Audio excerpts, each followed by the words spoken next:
അയ്യ വണക്കം. ഡയസ് ഇറ ഇത് മലയാളത്തിൽ ഇറങ്ങിയതിൽ വച്ച് ഏറ്റവും മികച്ച ഒരു ഹൊറർ ത്രില്ലർ ഫിലിമാണ് എന്നാണ് നിലവിൽ പല ആൾക്കാരും ഈ സിനിമയെ വിലയിരുത്തുന്നത്. പക്ഷേ അങ്ങനെ ഒരു വിലയിരുത്തൽ, ടു ബി ഫ്രാങ്ക്, തുടക്കം തന്നെ പറയാം, എനിക്കങ്ങനെ ഒരു വിലയിരുത്തലില്ല. ഓരോ ആൾക്കാരും ഈ സിനിമ എക്സ്പീരിയൻസ് ചെയ്യുന്നത് അവരുടെ ഒരു ആസ്വാദന തലത്തിൽ നിന്നുകൊണ്ടായിരിക്കും. അപ്പോൾ ഈ സിനിമ കണ്ടിട്ട് ഈ സിനിമ ഒരു മികച്ച സിനിമയാണ് മലയാളത്തിൽ ഇതുവരെ ഇറങ്ങിയ ഒരു ഹൊറർ മൂവീസിൽ എന്ന് പറയുന്നതിനോട് പേഴ്സണലി എനിക്ക് ഒരു താല്പര്യമില്ല. എന്നിരുന്നാൽ പോലും ഈ സിനിമ ഒരു മസ്റ്റ് വാച്ച് തിയേറ്റർ എക്സ്പീരിയൻസ് ആണ് എന്നുള്ള കാര്യത്തിൽ തർക്കമേയില്ല. ഒരു മസ്റ്റ് വാച്ച് തിയേറ്റർ എക്സ്പീരിയൻസ് ആണ്. കാരണം അമ്മാതിരി രീതിയിലാണ് ഈ പടം രാഹുൽ സദാശിവം എന്ന് പറയുന്ന ഡയറക്ടർ റെൻഡർ ചെയ്തിരിക്കുന്നത്. അത് നമ്മൾ എടുത്തു പറയണം. കാരണം അദ്ദേഹം ഒരു വലിയ കയ്യടി അർഹിക്കുന്നുണ്ട് ഈ സിനിമയ്ക്ക് വേണ്ടി. അദ്ദേഹത്തിൻ്റെ മുമ്പുള്ള സിനിമകളൊക്കെ നമുക്ക് എടുത്തു നോക്കിക്കഴിഞ്ഞാൽ എനിക്ക് തോന്നുന്നു 2013 റെഡ് റെയിൻ എന്ന് പറഞ്ഞ ഒരു മൂവിയിലൂടെയാണ് അദ്ദേഹം സിനിമയിലേക്ക് വരുന്നത്. അദ്ദേഹം ലണ്ടൻ ഫിലിം അക്കാഡമിയിലാണ് അദ്ദേഹം പഠിച്ചത്. അതിനുശേഷം 2022 തോന്നുന്നു അദ്ദേഹത്തിൻ്റെ ഭൂതകാലം എന്ന് പറഞ്ഞൊരു സിനിമ വരുന്നു. അത് വല്ലാതെ ശ്രദ്ധിക്കപ്പെട്ടു. കാരണം ഒരു ഡയറക്ടർ എന്ന് പറയുന്ന ഒരു വ്യക്തി ഇത്തരത്തിൽ ഒരു പ്രേതപ്പടം മലയാളത്തിൽ എടുക്കുന്നത് നമ്മൾ ആരും ഇതുവരെ കണ്ടിട്ടില്ല. അതുകൊണ്ട് ആ സിനിമ വളരെ ഗംഭീരമായിട്ട് ശ്രദ്ധിക്കപ്പെട്ടു. അത് കഴിഞ്ഞ ശേഷമാണ് അദ്ദേഹത്തിൻ്റെ one of the best work. ഈ വർക്ക് കണ്ടിട്ട് ആ മനുഷ്യൻ്റെ കാലി തൊട്ട് തൊഴുതാലോ എന്ന് വരെ എനിക്ക് തോന്നിയിട്ടുണ്ട്. കാരണം Bramayugam one of the best. അതിപ്പോഴും പറയുമ്പം എൻ്റെ കണ്ണീന്ന് നിന്ന് വെള്ളം വരും, എനിക്ക് രോമാഞ്ചം വരും. കാരണം ഞാൻ ആ സിനിമ തിയേറ്ററിൽ നിന്ന് എക്സ്പീരിയൻസ് ചെയ്യുന്നത് അത്രയ്ക്ക് ആസ്വദിച്ചാണ് അത് എക്സ്പീരിയൻസ് ചെയ്തത്. ഓരോ ഫ്രെയിമും, മമ്മൂക്കയുടെ ആക്ടിങ്ങും, നമ്മുടെ അർജുൻ അശോകൻ്റെ ആക്ടിങ്ങും, പിന്നെ സിദ്ധാർത്ഥിൻ്റെ ആക്ടിങ്ങും, ആ ഒരു മനയും, യഥാർത്ഥത്തിൽ നമ്മൾ അതിനകത്ത് നിന്ന് നമുക്കുള്ളൊരു ശ്വാസം മുട്ടലുണ്ടല്ലോ. ഈ മനയിൽ നിന്ന്, കൊടുമൺ പോറ്റിയുടെ മനയിൽ നിന്ന്, ആ ചാത്തൻ്റെ പിടിയിൽ നിന്ന് ഇയാൾക്ക് ഇറങ്ങിപ്പോകാൻ പറ്റാത്തതിൻ്റെ ആ ഒരു അസ്വസ്ഥത നമുക്കിവിടെ ഫീൽ ചെയ്യും. നമുക്കത് ഗംഭീരമായിട്ട് ഫീൽ ചെയ്യും. അതായത് ത്രൂ ഔട്ട് നമുക്കത് ഫീൽ ചെയ്യും. ഈ മനയിൽ ഇയാൾ വരുന്നത് തൊട്ട് എന്തോ നടക്കാൻ പോവുകയാണ് എന്നുള്ള ആ ഒരു കൃത്യമായിട്ടുള്ള ആങ്സൈറ്റി മെയിൻറ്റെയിൻ ചെയ്ത് അവസാനം നമ്മളെ ആ ഒരു ആങ്സൈറ്റിക്ക് അകത്ത് പിടിച്ചിട്ട് നമ്മൾ ഇരിക്കുന്നത് തിയേറ്ററിലാണെന്ന് പോലും മനസ്സിലാവില്ല, വേർത്തു പോവും. ആ ഒരു ലെവലിലാണ് ഞാൻ ഭ്രമയുഗം കണ്ടത്. ഭ്രമയുഗത്തിനെ വെച്ച് നോക്കുമ്പോൾ ഡയസ് ഇറ എന്ന് പറയുന്നത് അദ്ദേഹത്തിൻ്റെ ഒരു ബെസ്റ്റ് വർക്കല്ല എന്നാണ് എൻ്റെ അഭിപ്രായം. പക്ഷേ ഞാൻ ഇപ്പോഴും പറയുന്നു, ഭ്രമയുഗത്തിൻ്റെ താഴെ, ഭ്രമയുഗം എന്ന് പറഞ്ഞാൽ എക്സംപ്ലറിക്കാണ്, പക്ഷേ അതിൻ്റെ തൊട്ട് താഴെ നിൽക്കുന്ന ഒരു ഗംഭീര വർക്ക് തന്നെയാണ് ഡയസ് ഇറ. ഇത് മസ്റ്റ് വാച്ച് ഇൻ തിയേറ്റർ തന്നെയാണ്. ഇനി അടുത്തതായിട്ട് പറയാനുള്ളത്, ഇതൊരു പടമാണ്. അതായത് അഡൽട്ട്സ് ഒൺലി മൂവിയാണെന്നാണ് ഞാൻ അറിയാനായിട്ട് സാധിച്ചത്. അപ്പോൾ ഞാൻ ട്രിവാൻഡ്രത്ത് ഏരീസ് പ്ലസ് ഓഡി 1 എല്ലാ സിനിമയും ഞാൻ അവിടെയാണ് എൻജോയ് ചെയ്യാനായിട്ട് പോകാറുള്ളത്. ആ സിനിമ ആ തിയേറ്ററിൽ നിന്ന് എൻജോയ് ചെയ്ത് കഴിഞ്ഞാൽ നമുക്ക് വേറൊരു തിയേറ്ററിലേക്കും പോകാനായിട്ട് നമുക്ക് തോന്നില്ല. എന്തോ മാനസികമായിട്ട് ഞാൻ ആ തിയേറ്ററിനോട് വല്ലാത്തൊരു അടുപ്പം പുലർത്തുന്നുണ്ട്. എനിക്കവിടെ സ്പെഷ്യലായിട്ട് സീറ്റ് തന്നെയുണ്ട്. ആ സീറ്റ് പോലും കിട്ടിയാൽ മാത്രമേ ഞാൻ അവിടെ പോകാറുള്ളൂ, അല്ലെങ്കിൽ അടുത്ത ഷോയ്ക്ക് കയറും. അപ്പോൾ അവിടെ വന്നപ്പോൾ കുട്ടികളടക്കം ഈ സിനിമ കാണാനായിട്ട് കയറുന്നൊരു കാഴ്ച ഞാൻ കണ്ടു. എന്തുകൊണ്ടാണെന്ന് അറിയില്ല, കുട്ടികളെ അടക്കം അകത്തേക്ക് കടത്തി വിടുന്നുണ്ട്. ഇനി ഏരീസ് പ്ലക്സിൻ്റെ ഭാഗത്തു നിന്നുണ്ടായ എന്തെങ്കിലും നെഗ്ലിജൻസ് ആണോ എന്നൊന്നും എനിക്കറിയില്ല. അവരകത്തേക്ക് പോകുന്നുണ്ടായിരുന്നു. മറ്റ് തിയേറ്ററുടെ കാര്യം എനിക്കറിയില്ല, ഏരീസ് പ്ലക്സിൻ്റെ കാര്യമാണ് പറഞ്ഞത്. ഇനി മറ്റൊരു പ്രധാനപ്പെട്ട കാര്യം ഇതിനകത്ത് പറയാനുള്ളത്, ഇത് അണിയറ പ്രവർത്തകരോടുള്ള ഒരു മുന്നറിയിപ്പാണ്. അണിയറ പ്രവർത്തകർക്കുള്ള ഒരു മുന്നറിയിപ്പാണ്. അതായത് ഈ സിനിമയുടെ വിക്കിപീഡിയ, ഈ സിനിമയെക്കുറിച്ച് അറിയാനായിട്ട് ഈ സിനിമയുടെ വിക്കിപീഡിയ ഒന്നെടുത്ത് സെർച്ച് ചെയ്ത് നോക്കുന്ന ഒരാൾ എന്താണ് കാണുന്നതെന്ന് നിങ്ങൾക്കറിയാമോ? ഈ ഡയസ് ഇറ എന്ന് പറയുന്ന സിനിമയുടെ പ്ലോട്ടിലൊന്ന് ക്ലിക്ക് ചെയ്ത് കഴിഞ്ഞാൽ ഈ സിനിമയുടെ ടെയിൽ എൻഡ് വരെയുള്ള ഈ സിനിമയുടെ കഥ വള്ളി പുള്ളി തെറ്റാതെയാണ് എഴുതിയിരിക്കുന്നത്. ആ സിനിമയുടെ ടെയിൽ എൻഡിൽ ഒരു ട്വിസ്റ്റ് ഉണ്ട്.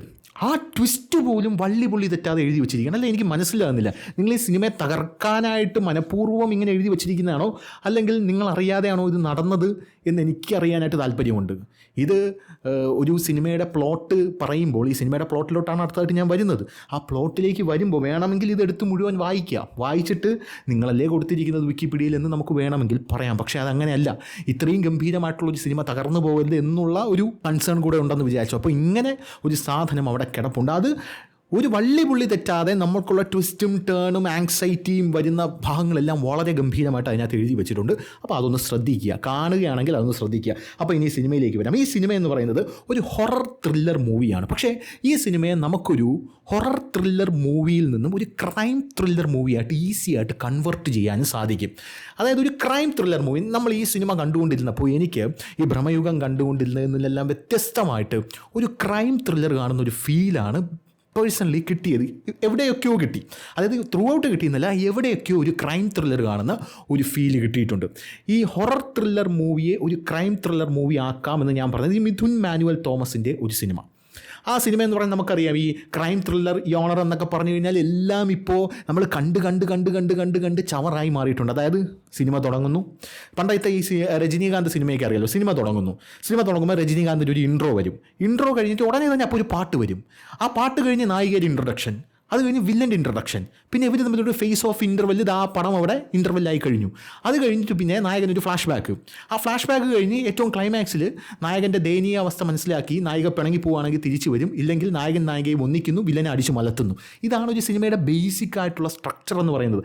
രജനീകാന്തിൻ്റെ എല്ലാ സിനിമയും എടുത്തു കഴിഞ്ഞാൽ ഇത് തന്നെയാണ് സ്ട്രക്ചർ. അതേ സ്ട്രക്ചർ സൗത്ത് ഇന്ത്യയിൽ ഒരുപാട് ആൾക്കാർ അറിഞ്ഞോ അറിയാതെയോ ഭയങ്കരമായിട്ട് അഡാപ്റ്റ് ചെയ്തിട്ടുണ്ട്. അതായിരുന്നു തലവരുടെ സ്വാധീനം എന്ന് പറയുന്നത്.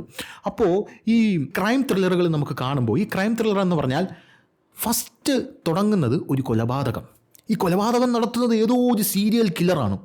ഈ സീരിയൽ കില്ലർ അടുത്തൊരു കൊലപാതകം ചെയ്യും. അവൻ എങ്ങനെയാണ് കൊല്ലുന്നത് എന്നുള്ള അന്വേഷണത്തിലായിരിക്കും പല ആൾക്കാരും. അങ്ങനെ അന്വേഷിച്ച് പോകുമ്പോൾ ഇവൻ അടുത്ത കൊലപാതകം നടത്തുമ്പോൾ ഇനി അടുത്ത കൊല്ലാനുള്ള ആളെ യഥാർത്ഥത്തിൽ നായകൻ കണ്ടുപിടിക്കും. ഇയാളാണ് ഇനി അടുത്ത് കൊലപ്പെടാൻ പോകുന്നത്, അതുകൊണ്ട് അയാളെ രക്ഷിക്കണം. അയാളെ രക്ഷിക്കാനുള്ള ഓട്ടത്തിലായിരിക്കും ഇനി അടുത്ത. പക്ഷേ അയാളും കൊല്ലപ്പെടും.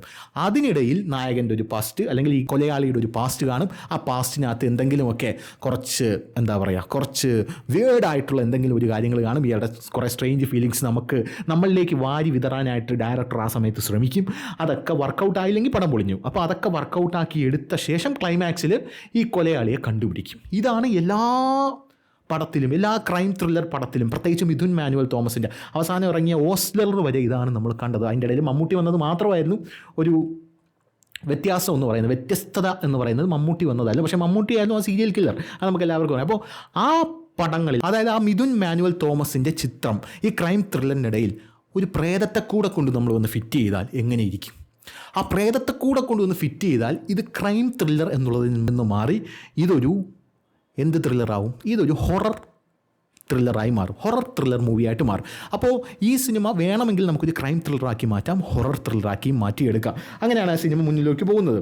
അപ്പോൾ ഈ സിനിമയിൽ പ്രണവിൻ്റെ ക്യാരക്ടർ രോഹൻ എന്ന് പറഞ്ഞൊരു ക്യാരക്ടറാണ് പ്രണവ് ചെയ്യുന്നത്. വളരെ പോഷായിട്ടുള്ള ഒരു ക്യാരക്ടറാണ് രോഹൻ എന്ന് പറയുന്ന പ്രണവിൻ്റെ ക്യാരക്ടർ. അദ്ദേഹത്തിന് വളരെ അടുപ്പമുള്ള ഒരു പെൺകുട്ടി സൂയിസൈഡ് ചെയ്യുന്നു. ആ സൂയിസൈഡ് ചെയ്ത ആ സ്പോട്ടിൽ, ആ വീട്ടിൽ അദ്ദേഹം ചെല്ലുന്നു. ആ വീട്ടിൽ അദ്ദേഹം ചെന്ന് കഴിഞ്ഞ ശേഷം അദ്ദേഹം സ്വന്തം വീട്ടിലേക്ക് തിരിച്ചെത്തുന്നു.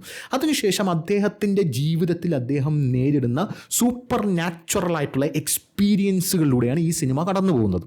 ഈ സൂപ്പർ നാച്ചുറലായിട്ടുള്ള എക്സ്പീരിയൻസ് വരുമ്പോൾ ഇതെങ്ങനെയാണ് എനിക്കുണ്ടാകുന്നത് എന്നുള്ള ആങ്സൈറ്റി വരും. സ്വാഭാവികമായിട്ടും ഇദ്ദേഹം സഹായത്തിന് ഒരാളെ തേടും. അങ്ങനെ സഹായത്തിന് ഒരാളെ തേടുമ്പോൾ അയാൾ ഇതെന്തുകൊണ്ടാണ് ഉണ്ടാകുന്നത് എന്ന് അന്വേഷിക്കും. പിന്നെയാണ് ഈ കഥ അങ്ങനെ ഡെവലപ്പായി പോകുന്നത്. എന്തുകൊണ്ടാണ് ഇത് ഉണ്ടാകുന്നത്? ഈ പെൺകുട്ടി ആണോ ഇത്, അല്ലെങ്കിൽ വേറെ എന്തെങ്കിലും ആണോ? അതിനിടയിൽ ഒരുപാട് ട്വിസ്റ്റും ടേണും കാര്യങ്ങളൊക്കെ ഉണ്ട്. അങ്ങനെയാണ് ഇത് പോകുന്നത്. പിന്നെ നമ്മൾ ഈ ഒരു കാലഘട്ടത്തിൽ, അതായത് ഈ ഒരു 21-ാം നൂറ്റാണ്ടിൽ ഈ പ്രേത സിനിമകളൊക്കെ എടുക്കുമ്പോൾ വർക്കൗട്ടാവാൻ വളരെ ബുദ്ധിമുട്ടാണെന്ന് പറഞ്ഞാൽ ഇത് ശാസ്ത്രമൊക്കെ വളരെയധികം പുരോഗമിച്ചൊരു സാഹചര്യത്തിലൂടെയാണ് നമ്മൾ കടന്നു പോകുന്നത്. അതുകൊണ്ട് പ്രേതത്തിനെ നേരിട്ട് ഫ്രണ്ടിൽ കൊണ്ട് നിർത്തിയാൽ നമ്മൾ പേടിക്കാനുള്ള സാധ്യത വളരെ കുറവാണ്. അതുകൊണ്ട് പ്രേതത്തിനെ നേരിട്ട് ഫ്രണ്ടിൽ കൊണ്ട് നിർത്തിയാൽ നമ്മൾ ആരും തന്നെ പേടിക്കില്ല. പണ്ടത്തെ ഹൊറർ മൂവീസ് നമ്മൾ ഇപ്പോൾ കാണുമ്പോൾ തന്നെ ശരി. ഉദാഹരണത്തിന് വിനയൻ്റെ ആകാശഗംഗ. ഈ ആകാശഗംഗ എന്ന് പറയുന്ന സിനിമ പണ്ട് പല ആൾക്കാരും കണ്ടപ്പോൾ വളരെയധികം ഭയപ്പെട്ടിരുന്നൊരു പടമാണ്, വളരെയധികം ഹിറ്റായിട്ടുള്ളൊരു സിനിമയാണ്. പക്ഷേ ഇന്നത് നമ്മുടെ ജനറേഷൻ കണ്ടാൽ ചിരിക്കും. അതിൻ്റെ ഒരു പ്രധാനപ്പെട്ട കാരണം ഇന്നവർക്ക് പ്രേതം, യക്ഷി, ഭൂതം, ഒടിയൻ എന്നിങ്ങനെയുള്ള പല കാര്യങ്ങൾക്കും കൃത്യമായിട്ടുള്ള ഡെഫിനിഷനുണ്ട്. കാരണം നമ്മൾ സോഷ്യൽ മീഡിയ യുഗത്തിലാണ്, ഡിജിറ്റൽ മീഡിയ യുഗത്തിലാണ് നമ്മൾ ജീവിച്ചു കൊണ്ടിരിക്കുന്നത്. അതുകൊണ്ട് അവർക്ക് അതിനെല്ലാം കൃത്യമായിട്ടുള്ള ഡെഫിനിഷൻ അവർക്കുണ്ട്. അതുകൊണ്ട് അവരിലെ ഭയത്തിനെ ട്രിഗർ ചെയ്ത് അവരെ ഭയപ്പെടുത്തുക എന്നുള്ളത് ഒരു ടാസ്ക് പിടിച്ചൊരു പരിപാടിയാണ്. ആ പരിപാടിയാണ് ഇവിടെ ഈ ഡയറക്ടർ വളരെ ഗംഭീരമായിട്ട് ഏറ്റെടുത്ത് നടത്തിയിരിക്കുന്നത്. അതിന് അദ്ദേഹം ചെയ്തിരിക്കുന്ന ഒരു സംഭവം എന്ന് പറഞ്ഞു കഴിഞ്ഞാൽ, മനുഷ്യൻ്റെ ഉള്ളിൽ, അതായത് നമ്മുടെ ഉള്ളിലുള്ള ഈ ഭയമുണ്ടല്ലോ, ഈ പ്രേതപടങ്ങൾ നമ്മൾ കാണാൻ പോകുമ്പോൾ യഥാർത്ഥത്തിൽ അവരുടെ മാർക്കറ്റ് എന്ന് പറഞ്ഞാൽ നമ്മുടെ ഉള്ളിലുള്ള ഭയമാണ്. ആ ഭയത്തെ മുതലെടുക്കണം. ആ ഭയത്തെ മുതലെടുത്ത് ട്രിക്കിയായിട്ട് ആ ഭയത്തെ നമ്മളറിയാതെ പുറത്തു കൊണ്ടുവന്ന് ആ പടം വിജയിപ്പിക്കുക എന്നുള്ളതാണ് ഇവരുടെ പ്രധാനപ്പെട്ട സെറ്റപ്പ് എന്ന് പറയുന്നത്. ആ ഭയത്തെ മുതലെടുത്ത് അതിനെ പുറത്തു കൊണ്ടുവന്ന് സിനിമയിൽ നമ്മളെ ഇൻവോൾവ് ചെയ്യിപ്പിക്കണം. അപ്പോൾ അതാണ് ഈ പ്രേതപ്പടങ്ങളിൽ ഇതിൻ്റെ ഡയറക്ടർമാർ ഏറ്റെടുക്കുന്ന ഒരു ടാസ്ക് എന്ന് പറയുന്നത്. വർക്കൗട്ട് ആയില്ലെങ്കിൽ തീർന്നു. വർക്കൗട്ട് ആയില്ലെങ്കിൽ പിന്നെ കളിയും ചിരിയും ബഹളവും കൂവലുമായിരിക്കും ആ തിയേറ്ററിൽ എന്നുള്ള കാര്യത്തിൽ സംശയമില്ല. ഇപ്പോൾ ഈ പണ്ട് കാലത്ത് ഹോളിവുഡ് ഹൊറർ മൂവീസ്, പണ്ട് കാലത്തല്ല ഇപ്പോഴും ഏകദേശം അതുപോലെയാണ്, ഹോളിവുഡ് ഹൊറർ മൂവീസ് ചെയ്തിരുന്ന അതേ ടെക്നിക്കാണ് ഇവിടെ പുള്ളിക്കാരൻ ഉപയോഗിച്ചിരിക്കുന്നത്. അതായത് ഇപ്പോഴത്തെ കാലത്ത് നമ്മുടെ പിള്ളേർക്ക് പ്രേതത്തിനെ കൊണ്ട് മുന്നിൽ നിർത്തിക്കഴിഞ്ഞാൽ അവർക്കൊന്നും തോന്നില്ല. അതുകൊണ്ട് തന്നെ ഇയാൾ, അതായത് ഈ ഡയറക്ടർ ചെയ്തിരിക്കുന്ന ഒരു പരിപാടി എന്ന് പറഞ്ഞാൽ നമ്മുടെ ഭാവനയ്ക്ക് അതിനെ വിട്ടു തന്നിരിക്കുകയാണ്. ഇത് പ്രേതമുണ്ട് ഇവിടെ, പക്ഷേ നമ്മുടെ ഭാവനയ്ക്ക് വിട്ടു തന്നിരിക്കുകയാണ്. അത് എന്ത് ടൈപ്പ് പ്രേതമാണ്, അത് എന്താണ് എന്നുള്ളതൊക്കെ നിങ്ങൾ കണ്ടുപിടിച്ചു. ഇതാണ് ഫസ്റ്റ് ഹാഫ് എന്ന് പറയുന്നത്. നിങ്ങൾ കണ്ടുപിടിച്ചോളണം. അതായത് ഫസ്റ്റ് ഹാഫിൽ പ്രേതം ആയിട്ട് വരുന്ന ആരാണോ അയാളെ കാണിക്കുന്നില്ല, പ്രേതത്തെ കാണിക്കുന്നില്ല. പക്ഷേ ആ ഒരു എക്സ്പീരിയൻസ് പ്രണവ് മോഹൻലാലിന് കിട്ടുന്നുണ്ട്. പ്രണവ് മോഹൻലാൽ വഴി അത് നമുക്കും കിട്ടുന്നുണ്ട്. പിന്നെ ഇതിൽ യഥാർത്ഥത്തിലുള്ള പ്രേതമെന്ന് എനിക്ക് തോന്നിയതുള്ളൂ ഇതിൻ്റെ എഡിറ്ററും ഇതിൻ്റെ സൗണ്ട് ഡിസൈൻ ചെയ്തിരിക്കുന്ന ആളും പിന്നെ ഇതിൻ്റെ ബാക്ക്ഗ്രൗണ്ട് സ്കോർ ചെയ്തിരിക്കുന്ന ആളുമാണ്. ഇവന്മാർ മൂന്നുമാണ് ഇതിൽ യഥാർത്ഥത്തിലുള്ള പ്രേതം. അമ്മാതിരി ഗംഭീരമായിട്ടാണ് ഇത് ചെയ്തു വെച്ചിരിക്കുന്നത്. കാരണം ഇതിലെ ഓരോ ഷോട്ട്സും കട്ട് ചെയ്ത് വിട്ടിരിക്കുന്നത് കാണണം. അതായത് സൈലൻസ് ഇതിൽ ഉപയോഗിച്ചിരിക്കുന്ന ഈ ഇംഗ്ലീഷ് സിനിമകളിലൊക്കെ നമുക്കറിയാം, നമ്മൾ ഒരു ടോർച്ച് എടുക്കുന്നു, അടിക്കുന്നു, ഒരു കതവ് ഫ്രണ്ടിലുണ്ട്, മൊത്തം ഇരുട്ടാണ്, ഈ ടോർച്ച് അടിച്ച് ആ കതവിൻ്റെ അടുത്തേക്ക് പോവുകയാണ്. ആ കതവിൻ്റെ അടുത്തേക്ക് പോകുമ്പോൾ അടുത്ത ഷോട്ട് നമ്മളിങ്ങനെ നമ്മുടെ കൈ കതവിൻ്റെ ആ ഡോറിൻ്റെ ആ ലോക്കിലേക്ക് വരുന്നു, പിന്നെ ഡോറിൻ്റെ ലോക്ക് ഇങ്ങനെ തുറക്കുന്നു. അത് കഴിഞ്ഞ് ഇങ്ങനെ തുറക്കുമ്പോൾ പ്രഡിക്റ്റബിളാണ്, അവിടെ പ്രേതമുണ്ട്, പ്രഡിക്റ്റബിളാണ്. നമ്മളിങ്ങനെ റെഡി ആയിരിക്കുകയാണ്, പ്രേതമുണ്ട് അവിടെ, എന്തായാലും പ്രേതമുണ്ടെന്ന് റെഡി ആയിരിക്കുകയാണ്. പോപ്കോണൊക്കെ ഇങ്ങനെ ഇരിക്കും, പ്രേതത്തിനെ കണ്ടിട്ട് വായിക്കാത്തിട്ട് മുണുങ്ങാന്ന് പറഞ്ഞ് ഇങ്ങനെ ഇരിക്കും നമ്മൾ. പക്ഷെ അതിങ്ങനെ തുറക്കുമ്പോൾ അടുത്ത സീനെന്ന് പറയുന്നത് ഒരു മുട്ടക്കാട്ടൻ കോടാലി എടുത്തിട്ട് ഒരാൾ മരത്തടി ഇങ്ങനെ വിറക് കീറുന്നിങ്ങനെ പക്കെന്ന് പറയുന്ന അടിക്കുന്ന സീനായി. അപ്പോൾ അവിടെ നമുക്കൊരു ഭയം തോന്നും. ഭയം തോന്നുമെന്ന് പറഞ്ഞാൽ യഥാർത്ഥത്തിൽ പ്രേതം വന്നത് കൊണ്ടല്ല, അമ്പോ ഈ സീന് തീർന്നല്ലോ എന്നുള്ളൊരു ആശ്വാസം, ഒരു ഭയം എല്ലാം കൂടെ കയറി. അതാണ് ഈ സിനിമയുടെ ആസ്വാദനം എന്ന് പറയുന്നത്. അപ്പോൾ ആ സൈലൻസ് പോലും കൃത്യമായിട്ട് ഇതിനകത്ത് ഉപയോഗിച്ചിട്ടുണ്ട്.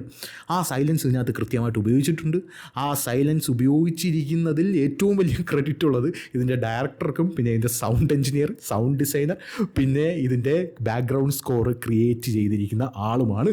ഇതിലെ കംപ്ലീറ്റ് ക്രെഡിറ്റും ഇതിനകത്ത് എടുത്തിരിക്കുന്നത്. പിന്നെ ആർട്ട് വർക്ക് അതൊരു രക്ഷയില്ല എന്ന് എടുത്തു പറയണം ഡയസ് ഇറ എന്ന് പറഞ്ഞ സിനിമയിൽ. അപ്പോൾ ഇങ്ങനെയാണ് ഈ സിനിമ മുന്നിലേക്ക് പോകുന്നത്. പിന്നെ ഇതിൽ ചില ബ്രൂട്ടലായിട്ടുള്ള സീനൊക്കെ ഉണ്ട്, അത് വളരെ ഗംഭീരമായിട്ട് എടുത്തു വെച്ചിട്ടുണ്ട്. ഒരുപക്ഷെ അതിഗംഭീരം, വൺ ഓഫ് ദ ബെസ്റ്റ് എന്ന് നമുക്ക് പറയേണ്ടി വരും. മലയാളത്തിൽ വന്നതിൽ വൺ ഓഫ് ദ ബെസ്റ്റ് എന്ന് നമുക്ക് പറയേണ്ടി വരും. ആ രീതിയിലാണ് ആ സീൻസൊക്കെ എടുത്തു വെച്ചിരിക്കുന്നത്. കട്ട്സ് എന്നൊക്കെ പറഞ്ഞാൽ അടിപൊളി കട്ട്സാണ്. അതിന് നമ്മൾ അവനൊരു അവാർഡ് കൊടുക്കണം എന്ന് പറയുന്ന രീതിയിലുള്ള കട്ട്സാണ് ഇതിലുള്ളത്. പിന്നെ ഇതിൻ്റെ മ്യൂസിക്, ഇതെല്ലാം ഒന്നിനൊന്നും മെച്ചപ്പെട്ടതാണ്. പിന്നെ ഇതിലെ അഭിനേതാക്കളുടെ കാര്യം പറയുകയാണെങ്കിൽ പലരും പറഞ്ഞു കേട്ടത് പ്രണവ് മോഹൻലാൽ അതിഗംഭീരമാക്കിയെന്നത്. പക്ഷേ എല്ലാ സിനിമകളിലും പ്രണവ് ചെയ്യുന്ന യൂഷ്വലായിട്ടുള്ള കാര്യങ്ങളാണ് ഇതിനകത്തും ചെയ്തിരിക്കുന്നത് എന്നാണ് പേഴ്സണലി എനിക്ക് തോന്നിയത്. എനിക്കത് വളരെ ഗംഭീരമാണ് എന്നൊന്നും തോന്നിയില്ല. പ്രണവ് ചെയ്തു, ഓക്കെ ഫൈൻ, കൊള്ളാം, നന്നായിട്ടുണ്ട് എന്ന് തോന്നി. പക്ഷേ ഇതിലെനിക്ക് അതിഗംഭീരമായിട്ടുണ്ട് എന്ന് എനിക്ക് തോന്നിയ 2 പേരുണ്ട്. അതിലൊന്ന് ജയാ കുറുപ്പാണ്. ജയാ കുറുപ്പ് എന്ന് പറയുന്നൊരു ആക്ട്രസ് ഇതിൽ എൽസമ്മ എന്ന് പറഞ്ഞൊരു ക്യാരക്ടർ അവതരിപ്പിച്ചിട്ടുണ്ട്. എൻ്റെ അമ്മച്ചി എന്തൊരു ആംബിയർ ചേച്ചി, പറയാതിരിക്കാൻ വയ്യ. അമ്മ പ്രണവിനെയൊക്കെ തൂക്കി തറയിലടിക്കണം കാണണം. അമ്മാതിരി ആംബിയറാണ് ജയാ കുറുപ്പ്. ഒരു രക്ഷയില്ലെന്ന് പറഞ്ഞാലും നിന്ന നിപ്പിലാണ് ഈ സ്വഭാവം മാറുന്നത്. വളരെ പാവമായിട്ട് നമുക്ക് തോന്നും, പക്ഷെ നിന്ന നിപ്പിൽ സ്വഭാവം മാറുകയാണ്. ആക്ച്വലി എനിക്ക് ഈ ഒരു ഫീൽ കിട്ടിയിട്ട് നമ്മൾ റൊഷാർക്കിൽ നമ്മളെ ബിന്ദു പണിക്കർ ആ ഒരു ക്യാരക്ടർ ചേഞ്ച് ഉണ്ട്. അവസാനം ആ ഒരു വില്ലത്തിയായിട്ടൊരു വരവുണ്ട്. അവിടെയാണ് എനിക്കിത് കിട്ടിയത്. അതിലും ഗംഭീരമായിട്ട് ഇതിൽ പേടിച്ചു പോയി. ആ ഒരു രീതിയിൽ നമുക്കിതിൽ കിട്ടിയിട്ടുണ്ട്. അതായത് ആ ഒരു സെറ്റപ്പൊക്കെ നമ്മൾ കാണുമ്പോൾ. പിന്നെ നമ്മുടെ ജിബിൻ ഗോപിനാഥ്, മധുസൂദനം പോറ്റിയായിട്ട് വന്ന ജിബിൻ ഗോപിനാഥിൻ്റെ അഭിനയം ഒരു രക്ഷയില്ല. അദ്ദേഹം കാണിക്കുന്ന ചില എക്സ്പ്രഷൻസൊക്കെ ഉണ്ടല്ലോ, അതായത് ഇദ്ദേഹത്തിന് ചില സയൻസ് കിട്ടും. എന്തെങ്കിലും ചുറ്റുമുള്ള ആൾക്കാർക്ക് നടക്കാൻ പോവുകയാണെങ്കിലോ ഈ ഭൂതപ്രേത പിശാചുക്കളുടെയൊക്കെ സാന്നിധ്യം ഉണ്ടെങ്കിലോ ചില സിംറ്റംസ് സയൻസ് പ്രകൃതി കൊടുക്കും. കൊടുക്കുന്ന ആ സാധനം അത് അദ്ദേഹത്തിന് കിട്ടും, അത് ഡയറക്ടറിനും കിട്ടും, അത് പ്രേക്ഷകരിലോട്ട് കിട്ടണം. അത് അദ്ദേഹം ഡെലിവറി ചെയ്തിരിക്കുന്നു, ഒരു രക്ഷയുമില്ല. പിന്നെ പ്രണവിൻ്റെ അഭിനയം കൊള്ളില്ല എന്നല്ല ഞാൻ പറഞ്ഞു, ഇനി അങ്ങനെ വ്യാഖ്യാനിക്കരുത്. പ്രണവിൻ്റെ അഭിനയം നല്ലതാണ്, പക്ഷേ not one of the best, അത്ര മാത്രമേ പറഞ്ഞിട്ടുള്ളൂ. വളരെ നല്ലതാണ്. പ്രണവ് വളരെ നല്ല ഗംഭീരമായിട്ടാണ് അഭിനയിച്ചിരിക്കുന്നത്. പ്രണവിൻ്റെ വോയിസ് മോഡുലേഷനൊക്കെ നമുക്കറിയാം. പ്രണവിന് ഒരിക്കലും വോയിസ് മോഡുലേഷൻ ഞാൻ മനസ്സിലാക്കിയതാണ് കേട്ടോ. എനിക്കങ്ങനെ തോന്നി. ആസ് എ പ്രേക്ഷകൻ, ഞാനൊരു പ്രേക്ഷകനായിട്ടാണ് ഇന്ന് കാണുന്നത്. അപ്പോൾ അങ്ങനെ എല്ലാ സിനിമയിലും ഒരേ ടൈപ്പ് വോയിസ് മോഡുലേഷനാണ് പ്രണവ് കൊടുക്കുന്നത്. അതായത് ഇപ്പോൾ ഹൃദയത്തിലാണെങ്കിൽ ദർശന നീ മുടി കെട്ടിയിടണ്ട, നീ മുടി അഴിച്ചിട്ടാൽ മതി എന്ന് പറയുന്ന ഇതേ മോഡുലേഷൻ തന്നെയാണ് പ്രണവിന് ദേഷ്യം വരുമ്പോഴും കൊടുക്കുക. എൻ്റെ ഡാഡിയെ വിളിക്കാൻ നിങ്ങളോട് ആര് പറഞ്ഞു? എൻ്റെ ഡാഡിയെ വിളിക്കാൻ നിങ്ങളോട് ഞാൻ പറഞ്ഞു എന്നുള്ള ഈ ശബ്ദം അങ്ങോട്ട് പൊങ്ങുന്നില്ല. അപ്പോൾ എനിക്ക് ബേസിക്കലി തോന്നിയതാണ്, ഞാൻ വലിയ റിവ്യൂവറോ കാര്യങ്ങളൊന്നും, ഒരു പ്രേക്ഷകൻ ആസ് എ വ്യൂവർ അത്ര മാത്രമേ ഉള്ളൂ. നമ്മളിങ്ങനെ കാണുമ്പോൾ ഒരു വ്യൂവർക്ക് എന്താണ് തോന്നുന്നത് അതാണ് നമ്മൾ പറഞ്ഞത്. പക്ഷേ പ്രണവിൻ്റെ അഭിനയം മോശമല്ല, ബെസ്റ്റാണ്. പക്ഷേ അത്ര ബെസ്റ്റല്ല പറയുന്നതിനെക്കാട്ടിലും. ഈ സിനിമ ഓവറോൾ എടുത്ത് പറയുകയാണെങ്കിൽ വൺ ടൈം വാച്ചബിൾ മൂവിയാണ്. കാരണം ഈ സിനിമയുടെ ട്വിസ്റ്റും ടേൺസും സസ്പെൻസൊക്കെ അറിഞ്ഞു കഴിഞ്ഞാൽ ഇത് തിയേറ്ററിൽ നിന്ന് വാച്ച് ചെയ്യണം. ട്വിസ്റ്റ്, ടേൺ, സസ്പെൻസ് ഇതൊക്കെ അറിഞ്ഞു കഴിഞ്ഞാൽ, ചില ആൾക്കാർ പറയുന്ന അത്രയൊന്നും ഈ സിനിമയില്ല. ഇത് വൺ ടൈം വാച്ച്, ആക്ച്വലി ആ സിനിമ വൺ ടൈം വാച്ചബിളേ ഉള്ളൂ. കാരണം ഈ സിനിമ നമ്മൾ വീണ്ടും ഒന്നുകൂടെ കാണാനുള്ള ഒരു ഇത് കിട്ടില്ല. കാരണം നമുക്ക് ആ ഒരു അഡ്രിനാലിൻ റഷ് രണ്ടാമത് കാണുമ്പോൾ, കാരണം ഇത് നമുക്ക് പ്രഡിക്റ്റ് ചെയ്യാൻ പറ്റും. ഇതെന്താണ് ഇവിടെ നടക്കാൻ പോകുന്നത് നമുക്കറിയാം. ഈ കട്ട് കഴിഞ്ഞ് എന്താണ് വരാൻ പോകുന്നത് നമുക്കറിയാം. അതുകൊണ്ട് തോന്നുന്ന ഒരു ഫീലാണ്. പിന്നെ അടുത്തൊരു സംഭവം എന്ന് പറഞ്ഞു കഴിഞ്ഞാൽ ഇതിൻ്റെ നെഗറ്റീവ് സംഭവങ്ങൾ. നമ്മൾ പോസിറ്റീവായിട്ട് കുറേ കാര്യങ്ങളൊക്കെ പറഞ്ഞു, നെഗറ്റീവ് കൂടെ പറയണമല്ലോ. നെഗറ്റീവായിട്ട് പറയുമ്പോൾ ഈ ഒരു നോർമലായിട്ടുള്ളൊരു കഥയാണ്. അതൊരു നെഗറ്റീവാണെന്ന് ഞാൻ പറയുന്നില്ല, എങ്കിലും ഇത്രയും ഗംഭീരമായിട്ട് ടെക്നിക്കലി അതിഭീകരമായിട്ടൊക്കെ എടുക്കുമ്പോൾ കുറച്ചുകൂടെ വ്യത്യസ്തമായിട്ട് എന്തെങ്കിലും കൊണ്ടുവരാനായിട്ട് സാധിക്കാമല്ലോ. ഫോർ എക്സാമ്പിൾ പറയുകയാണെങ്കിൽ, ഇപ്പോൾ ഞാൻ ആദ്യം പറഞ്ഞല്ലോ ഈ ക്രൈം പടങ്ങൾക്കെല്ലാം ഒരേ പാറ്റേൺ ആണെന്ന്. അതായത് ഒരു സീരിയൽ കില്ലർ, അവൻ കൊന്നു തുടങ്ങും, അവൻ്റെ പുറകെ നായകൻ അന്വേഷിച്ച് പോകുന്നു. അപ്പോൾ ആ സീരിയൽ കില്ലറിൻ്റെ ബാക്ക്ഗ്രൗണ്ട് പരിശോധിക്കുമ്പോൾ എന്തെങ്കിലും ഒരു കഥ കാണും. ആ കഥയിലാണ് പല കാര്യങ്ങളും ഇരിക്കുന്നത്. അപ്പോൾ ആ കഥയിൽ ത്രസിപ്പിക്കാൻ കഴിയണം. അപ്പോൾ ഇതേ യോണറിൽ പൊയ്ക്കൊണ്ടിരുന്നപ്പോഴാണ് തമിഴിൽ ഇതേ യോണറിൽ തന്നെയാണ്, ഇതേ പാറ്റേണിൽ തന്നെ ഒരു പടം വന്നിട്ടുണ്ട്, രാക്ഷസൻ എന്ന് പറഞ്ഞു. എൻ്റെ മോനെ, ആ പടത്തിന് ഒരു പടവുമില്ല. ഞാനിപ്പോൾ ഇട്ടാലും അത് മൊത്തം കാണാതെ എഴുന്നേക്കില്ല, അത്ര ഗംഭീര പടമാണ്. നമ്മൾ എത്ര വട്ടം കണ്ടാലും അതേ ഫീല് തന്നെ ആ പടത്തിന് കിട്ടിക്കൊണ്ടേയിരിക്കും. ആ വില്ലൻ്റെ ബാക്ക്ഗ്രൗണ്ട് എന്നൊക്കെ പറഞ്ഞുണ്ടല്ലോ, എൻ്റെ മോനെ എടുത്ത് വച്ചിരിക്കുന്ന രീതി കാണണം. ആ വില്ലൻ്റെ ബാക്ക്ഗ്രൗണ്ടൊക്കെ കണ്ട് നമ്മൾ ഞെട്ടിപ്പോവും. അത്ര ഗംഭീരമായിട്ടാണ് ആ പടം പോകുന്നത്. അപ്പോൾ ഒരേ പാറ്റേണിൽ വന്നാലും ഇത്ര ഗംഭീരമായിട്ടുള്ള പടങ്ങളൊക്കെ അതിനകത്ത് ചെയ്യാൻ പറ്റും. അതുകൊണ്ട് എനിക്ക് തോന്നിയത് ഡയസ് ഇറയ്ക്ക് കുറച്ചുകൂടെ ബെറ്ററായിട്ട് ഒരു ബാക്ക്ഗ്രൗണ്ട്, ഒരു കഥ കൊണ്ടുവരാൻ, അല്ലെങ്കിൽ ഞാൻ പറഞ്ഞില്ലേ ആ ഒരു ആത്മാവിൻ്റെ ബാക്ക്ഗ്രൗണ്ടിൽ വരുന്ന കഥയെങ്കിലും കുറച്ചുകൂടെ ഒന്ന് സ്ട്രോങ് ആക്കാം. അത് വളരെ വീക്കായിട്ടുള്ളൊരു സെറ്റപ്പായി പോയതുപോലെ തോന്നി. അപ്പോൾ അത് പേഴ്സണലി എനിക്ക് തോന്നിയതാണ്. പിന്നെ രണ്ടാമത്തൊരു കാര്യം എന്ന് പറയുന്നത് പല സീൻസും ഹൈലി പ്രഡിക്റ്റബിൾ ആയിരുന്നു എന്നുള്ളതാണ്. പിന്നെ മൂന്നാമതായിട്ടുള്ളൊരു സംഭവം എന്ന് പറയുന്നത് ചില സീൻസ് വർക്കൗട്ടായില്ല. അതായത് ഈ പ്രേതം വന്ന് നമ്മളെ പേടിപ്പിക്കാൻ ശ്രമിക്കുന്ന ചില സീൻസ് ഉണ്ട്, ചിലത് വർക്കൗട്ടായില്ല. അത് വർക്കൗട്ട് ആവാത്തത് എന്താണെന്ന് എനിക്കറിയില്ല, ഇനി എൻ്റെ പ്രശ്നമാണോ എന്ന് എനിക്കറിയില്ല.